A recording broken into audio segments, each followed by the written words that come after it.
Hey everyone, welcome back to the Beginner Dart course. Today, we're diving into one of the most important building blocks of programming, functions. Whether you're following my course or just want to understand functions, this video will help you see how they work and why they are so powerful. So, let's jump right in. Open CMD, navigate to your project's directory and run the command Dart create functions. Once the project is created, open Visual Studio Code by running the command code functions. Open the functions Dart file inside the bin folder, and as always, delete the generated code. Even though we're just starting to learn about functions, we've actually been using them a lot throughout this course. That's because we needed them to learn simpler things first, like printing to the console and working with lists. Not only have we used built-in functions from Dart, but we've also created a main function in every video. And this one is no exception. Remember, Dart always needs a function named main so it knows where to start executing our code.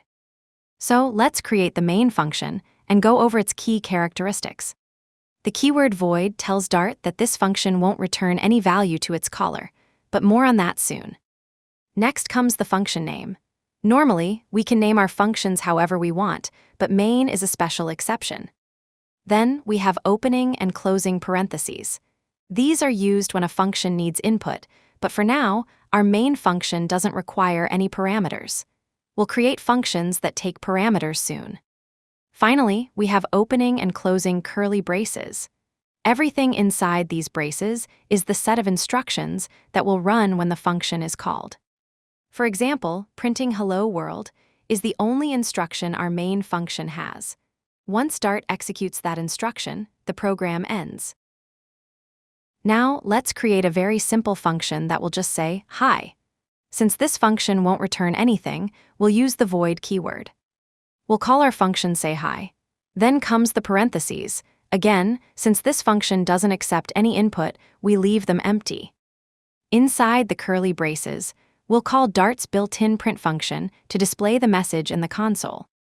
Now, if we run our program, the only output we'll see is hello world, and then the program ends. The reason for this is that, while Dart calls the main function, it doesn't automatically call our say hi function.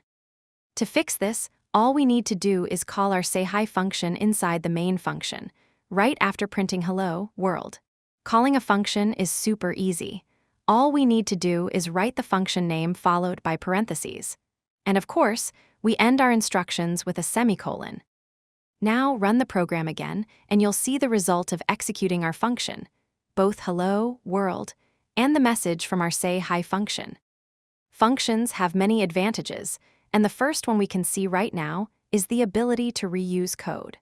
We can call our say hi function as many times as we want, and Dart will execute them one by one. Yes, we could get the same result by just using print inside main. But for now, just imagine that functions can be much more complex and help keep our code organized and efficient. Okay, let's clean up our code a little and learn how we can pass parameters to our functions. I want to create a function that will take a person's name as input and say hi to that person. First, let's rename our function to say hi to. Inside the parentheses, we need to define the input our function will take. For this, we need two things. First, the type of data we expect, and second, the name of the parameter. Since we want to get a person's name, the data type will be string. For the parameter name, we can simply use name. Inside the function body, we'll use the print function to greet the person. To include the name parameter in the message, we use the $sign within the string. Now, let's call our say hi to function inside main. However, as you'll notice, we get a syntax error. That's because our function expects a string parameter, and Dart doesn't allow us to call it without providing one. To fix this, simply provide a name of your choice when calling the function. Then, run the program to see the personalized greeting in action. We can call this function multiple times with different names, and each time, it will print a personalized message for that name. Perfect. Now let's create a new function called square. This function will take an integer as input, square the number, and print the result. Call this function inside main to confirm that it works just fine. While printing messages to the console is useful, often we need our functions to return values to the caller. For example, it would be really helpful if our square function gave us the result of squaring the number, so we could use it for other purposes. To make our function return a value, we simply replace the keyword void with int, telling Dart that this function will return an integer. Now, as you can see, there's a red squiggly line under the function name. That's because we told Dart this function will return an integer, but right now, it doesn't return anything. To fix this, we use the return keyword followed by the value we want to return. In this case, we'll multiply the parameter number by itself to get the square of the given number. Using the return keyword directly with an expression makes the code more concise and saves a line. However, storing the result in a variable before returning it can improve readability, especially in more complex functions. It's a trade-off between keeping the code short and making it easier to understand. Now, when we run our program, nothing is printed in the console. That's expected because we don't have any print statements in our code. To get the integer value returned by our function, we need to store it in a variable. We do this by assigning the function call to a variable, just like we assign values to variables normally. Of course, we can then simply print the value of this variable to see the result. But if we don't need to use this value anywhere else, we can also pass the function call directly to the print function. Okay, now it's time to create a slightly more complex, but much more useful function. Let's say we have a list of first names and a list of last names separately.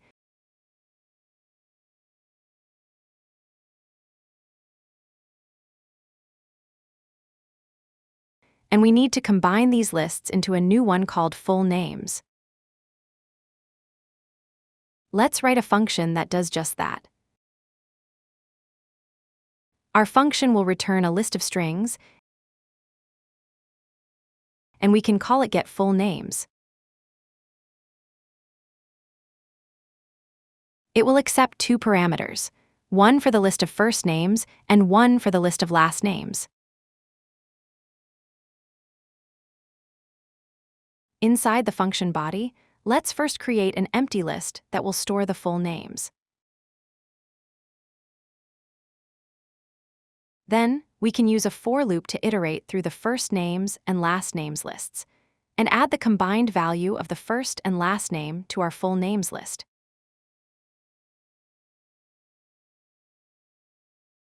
Finally, we will just return full names list. Now, let's go back to the main function. We'll create the full names list and assign the function call to it. Notice that, because the function parameter names are the same as our list names, Visual Studio Code automatically auto-completes the function call syntax for us. Finally, we can print the content of the full names list and confirm that everything works correctly. Now, let's move on to something a bit more advanced: positional, named, optional, and required parameters. While these concepts aren't strictly necessary for writing basic functions, Flutter makes heavy use of them. Since we'll be moving to Flutter soon, it's a good idea to have a little intro to these concepts so you're ready for what's coming next. First, let's bring our sayHi2 function back.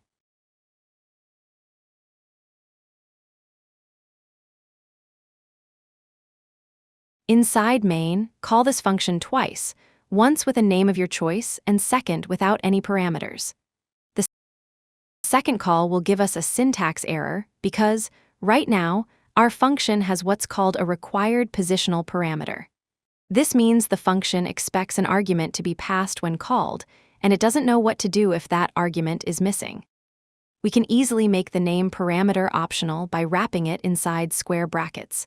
Once we do that, the function calls will no longer have any errors. However, there's still one thing to consider. When we specify that the function parameter type is string, Dart expects a value to be passed in, whether it's optional or not. To make sure we're not forced to pass a value every time we call the function, we can give the parameter a default value. This way, if no value is provided, Dart will automatically use the default value we've set. Now, when we run this program, the first call will use the name we provided, as expected. The second call, however, won't require any parameters because we set a default value for the name parameter. So, it will use the default value instead and print the corresponding greeting message. Now, let's talk about named parameters. Named parameters allow us to specify the names of the parameters when calling the function, making the code more readable. To make a parameter named, we just need to wrap it in curly braces instead of square brackets. As you can see, the second function call looks fine, but the first function call has a syntax error. That's because now we need to specify the name of the parameter when calling the function. To fix this, just add the name followed by a colon in front of the string. Another thing to note is that named parameters are optional by default, so our function has a syntax error again. We have two choices to fix this. We can either pass a default value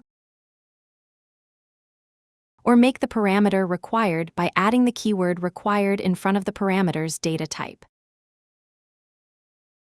Of course, now we also need to pass a string to the second function call as well. Run the program again, and we will see "Hello Bob" and "Hello John" in the debug console. Great job! You've made it through a lot of important concepts today. If you have any questions, feel free to ask them in the comments below, and don't forget to subscribe to the channel for more tutorials. In the next video, we'll dive into classes, one of the most important concepts in programming, so stay tuned.